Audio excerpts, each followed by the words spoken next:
जब मुजफ्फर जंग अपनी राजधानी की ओर बढ़ रहा था तब एक दुर्घटना में वह मारा गया।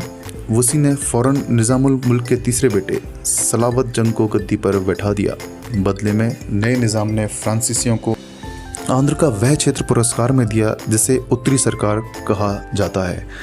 इसमें 4 जिले मुस्तफ़ानगर, एल्लोर, राजमुंद्री और चिक्काकोल शामिल थे। दक्षिण भारत में फ्रांसीसियों की शक्ति चरम सीमा पर थी। डुप्ले की योजनाओं को आशा से भी अधिक सफलता मिली थी। फ्रांसीसियों ने अपना काम भारतीय शासकों को मित्र बनाने से आरंभ किया था और अंत में उनको अपना आश्रित बना लिया था।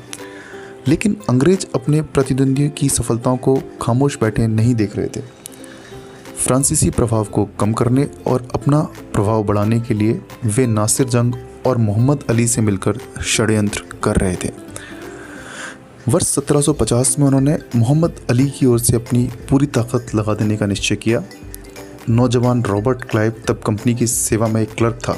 उसने प्रस्ताव किया कि कर्नाटक की राजधानी अर्काट पर हमला करके तिरुचिरापल्ली में घिरे मोहम्मद अली पर फ्रांसीसियों का दबाव कम किया जा सकता है।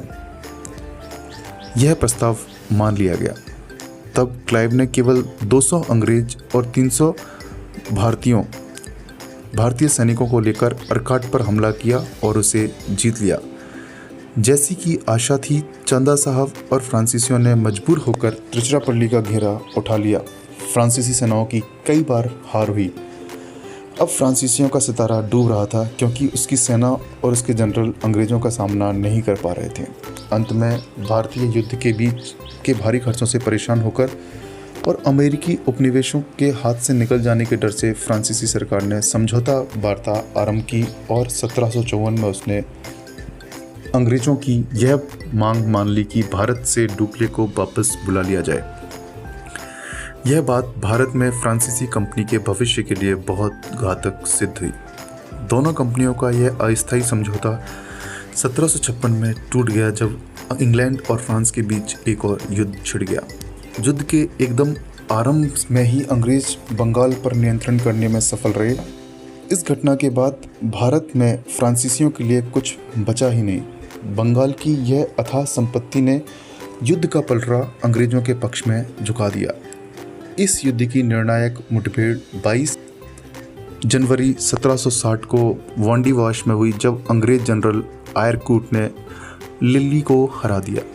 1 साल के अंदर अंदर भारत में फ्रांसीसियों के हाथ से सब कुछ जाता रहा।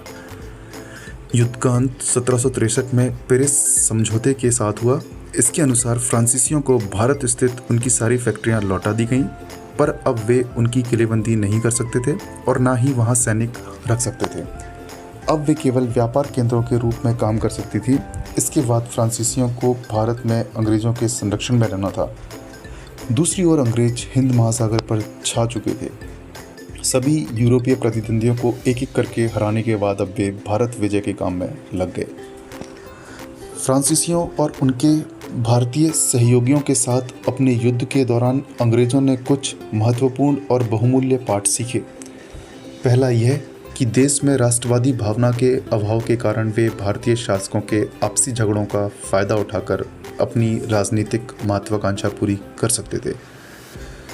दूसरे, पश्चिमी तर्ज पर प्रशिक्षित यूरोपीय या भारतीय पैदल सेना आधुनिक शस्त्रों से लैस होकर और तोपखाने का सहारा लेकर पुरानी तर्ज वाली भारतीय सेनाओं को घमासान युद्धों में आसानी से हरा सकती थी।